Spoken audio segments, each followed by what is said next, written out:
Halo semua, balik lagi di channel Toraokun. Sebelum pembahasannya dimulai, silahkan klik tombol subscribe dan aktifkan lonceng notifikasinya supaya kalian gak ketinggalan info dan teori terbaru seputar One Piece. Buat kalian yang mau informasi tambahan soal SBS atau databook, kalian bisa follow Instagram Toraokun. Di sana admin akan memposting soal SBS, databook, dan berbagai teori singkat. Sekarang lanjut ke pembahasan. Bocoran One Piece Chapter 1140 telah muncul di berbagai forum. Dalam video kali ini, channel Toraokun akan menjelaskan berbagai hal menarik pada chapter kali ini. Chapter kali ini berjudul Skopper Gaban. Dari judul tersebut, jelas bahwa sang tangan kiri Goldie Roger itu akan mendapatkan banyak sorotan dalam chapter terbaru ini. Namun selain menampilkan Gaban, chapter ini juga masih memiliki banyak hal menarik lain yang ditampilkan, dan itu merujuk kepada semakin banyaknya karakter yang terlibat dalam arc ini.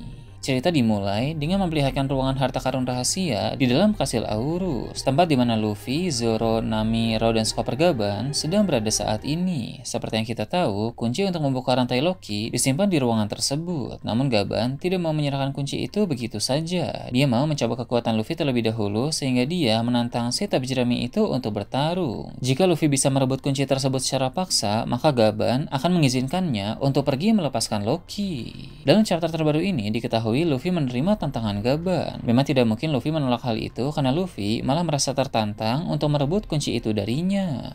Pertarungan antara Luffy melawan Gaban pun terjadi. Ini adalah duel yang menarik antara dua orang yang memiliki nama besar. Luffy saat ini merupakan salah satu Yonko, dan Gaban adalah salah satu kru terkuat dalam bajak laut Roger. Walau ada perbedaan usia yang sangat jauh di antara mereka, tapi Gaban membuktikan bahwa dia tetap bisa bertarung dengan sangat baik. Memang kemampuan Gaban pasti sudah menurun dibanding masa primanya dulu, tapi kakek tua itu sama sekali bukan sosok yang bisa diremehkan. Dia mampu mendominasi pertarungan melawan Luffy, bahkan Gaban beberapa kali melancarkan serangan yang mengenai Luffy dengan telak. Kualitas Gaban sebagai seorang legenda memang luar biasa. Dia tidak hanya sekadar kuat, tapi juga telah memiliki banyak sekali pengalaman bertempur sehingga dia mampu bertarung dengan sangat baik. Namun, perlu diketahui bahwa ketika Luffy terdesak oleh Gaban, Luffy masih belum memakai mode Gear 5. Dia hanya mengandalkan mode Base dan juga kemampuan Haki. Itu bertujuan agar Luffy semakin mengasah Hakinya dan tidak ketergantungan pada mode Gear 5. Sebenarnya ini adalah hal yang bagus karena memang Haki Luffy masih harus ditingkatkan lagi, sehingga mengandalkan Haki untuk merebut kunci itu bisa semakin mempertajam semua aspek Haki miliknya.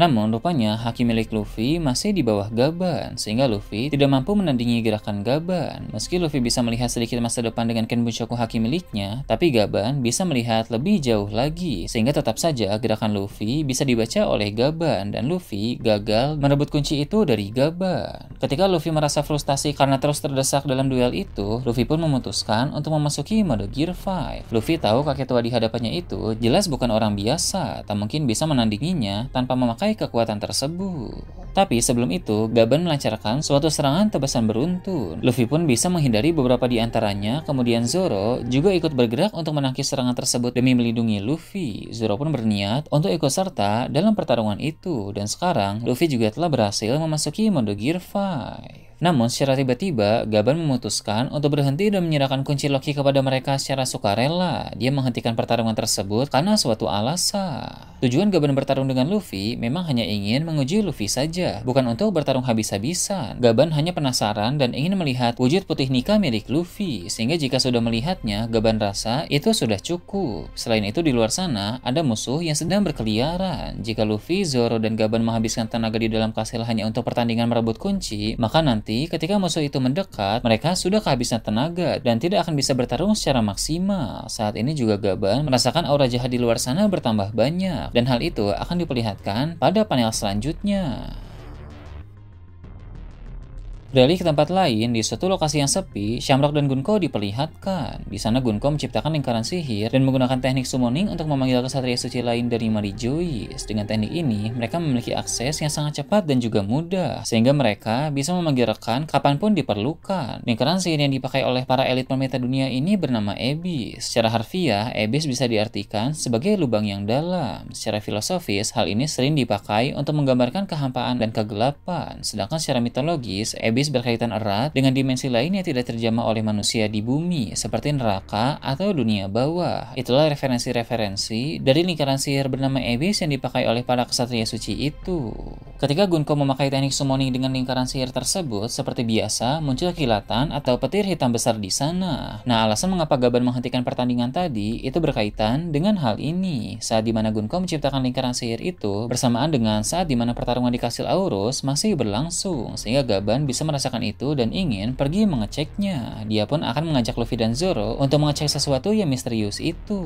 Ketika Gunko memanggil kesatria suci dari Marijois, yang datang bukan hanya satu orang, melainkan ada dua orang. Yang satu berasal dari keluarga Shepherd, keluarga yang sama dengan Gorosei Jupiter. Kesatria suci yang satu ini bernama Somers, jadi bisa dibilang namanya adalah Saint Shepherd Somers. Dia adalah pria besar dengan rambut yang panjang dan berjenggot. Dia juga memakai sebuah kacamata sebagai aksesoris. Kemudian kesatria suci yang satu lagi berasal dari keluarga Leitmotiv. Keluarga Leitmotiv baru kali ini disebutkan atau diperkenalkan dalam cerita. Jadi kita telah mengetahui satu lagi nama dari keluarga para Tenryubito. Kesatria suci dari keluarga Leitmotiv ini bernama Gillingham. Jadi bisa dibilang namanya adalah Saint Leitmotiv Gillingham. Uniknya, dia datang dalam wujud hybrid dari kekuatan Zoan yang dia miliki. Berdasarkan bentuk perubahan Gillingham, kemungkinan besar dia mengonsumsi buah iblis Zoan mitologi Kirin. Sebagai informasi, Kirin merupakan makhluk mitos yang dikenal baik di Jepang maupun di Tiongkok. Makhluk ini digambarkan memiliki penampilan yang sangat unik. Dia mempunyai tubuh seperti rusa, ekor seperti lembu, dan sisik seperti naga. Dengan kemunculan Gillingham dalam wujud hybrid Kirin, maka sekarang sudah ada 3 ksatria suci yang kekuatannya sudah kita ketahui. Selain Gillingham yang kini muncul dalam wujud hybrid buah iblisnya, dalam beberapa chapter yang lalu juga dikonfirmasi bahwa Gunko adalah pengguna kekuatan buah iblis Paramecia Aro Aronomi yang memberinya kemampuan untuk memanipulasi tanda panah. Sedangkan untuk Shamrock, kekuatan buah iblisnya berada pada pedangnya, yang mana itu adalah buah iblis Mythical Zoan Cerberus. Bukan hanya itu saja, Cerberusnya pun telah mencapai tahap awakening karena ada selendang awan hitam di leher Cerberus itu. Nah, sedangkan untuk Ksatria Suci Somers yang datang bersama Gillingham belum diperlihatkan apa kekuatannya, tapi yang pasti dia juga memiliki kekuatan buah iblis. Karena dari siluet yang muncul saat Ksatria Suci diperlihatkan, di belakang mereka ada pola melingkar seperti buah iblis, yang mana berarti semua Ksatria Suci memiliki kekuatan buah iblis, entah itu dimakan langsung atau diaplikasikan ke senjata masing-masing. Di sana, Shamrock bingung mengapa yang datang 2 ksatria suci, padahal dia hanya butuh 1 orang saja. Seperti yang kita tahu dari 2 chapter lalu, Shamrock memang hanya ingin menambah 1 orang untuk datang ke Elbaf sementara ini. Gillingham pun menjelaskan alasan mengapa yang muncul 2 ksatria suci itu karena salah satu dari mereka harus menggantikan Shamrock untuk sementara dalam misi di Pulau Elbaf, sebab Shamrock harus segera kembali ke Marijois. Belum diketahui apakah yang memanggil Shamrock untuk kembali itu adalah Im-sama atau para Gorosei, tapi tentu ada alasan kuat di balik hal tersebut. Sepertinya Im-sama ataupun Gorosei akan memberikan misi lain terlebih dahulu kepada sang pemimpin kesatria suci itu. Misi ini lebih penting daripada misi di Pulau Elbaf, sehingga Shamrock sang pemimpin kesatria suci harus ikut terlibat. Ada 2 kemungkinan terkait misi baru Shamrock. Kemungkinan pertama, misi itu berhubungan dengan pasukan revolusi, karena aksi dari organisasi tersebut sudah semakin meresahkan bagi pemerintah dunia. Sepertinya Galing membutuhkan kekuatan tambahan dalam menghadapi Dragon dan kawan-kawan, dan kesatria suci yang paling cocok untuk membantu dalam misi ini adalah anaknya sendiri, yaitu Shamrock. Jika memang Garling membutuhkan Shamrock untuk menghadapi Dragon, itu berarti Dragon sangat kuat. Sebenarnya ini adalah hal yang wajar mengingat umur Garling saat ini sudah sangat tua, sedangkan Dragon masih dalam masa prima. Meski Garling telah mendapatkan kekuatan tambahan dari Im-sama, tetap saja umur yang tua sangat berpengaruh pada penurunan kekuatan. Jadi untuk semakin meningkatkan persentase kemenangan dalam melawan Dragon, Garling pun mengajak Shamrock untuk ikut membantu. Selain itu, kemungkinan kedua, misi itu berhubungan dengan Shanks. Itulah mengapa Shamrock sebagai kembarannya dinilai paling pantas untuk melakukannya. Jika ternyata misi baru Shamrock ini berkaitan dengan Shanks, maka nanti kita bisa melihat kedua saudara kembar itu saling bertarung. Kita akan segera mengetahui lebih kuat mana antara Shanks atau Shamrock.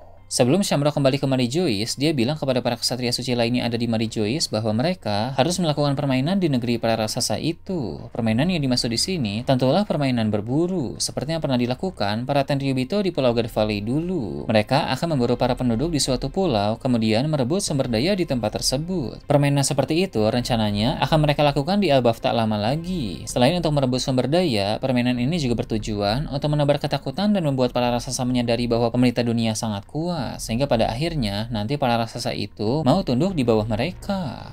Namun tentu semua itu tidak akan berjalan sesuai rencana, sebab selain para raksasa, di Elbaf juga ada bajak laut berjerami dan Skopergaban yang tidak akan membiarkan hal itu terjadi. Belum lagi jika nanti Loki sudah bebas, pastilah sang pangeran tersebut tidak akan tinggal diam saja. Itulah mengapa bisa dibilang chapter ini adalah awal untuk sesuatu yang besar yang akan melibatkan semua orang yang sedang berada di Pulau Elbaf. Sebab Kesatria Suci ingin mengadakan permainan berburu di sana dan itu akan memicu kekacauan besar seperti di Pulau God Valley dulu. Nah itu tadi berbagai hal menarik pada chapter 1140. Gimana menurut kalian? Silahkan tulis di kolom komentar di bawah. Oke, segitu aja untuk pembahasan kali ini. Jangan lupa like, share, dan subscribe untuk video menarik selanjutnya. Gue Tora Okun, Shambles.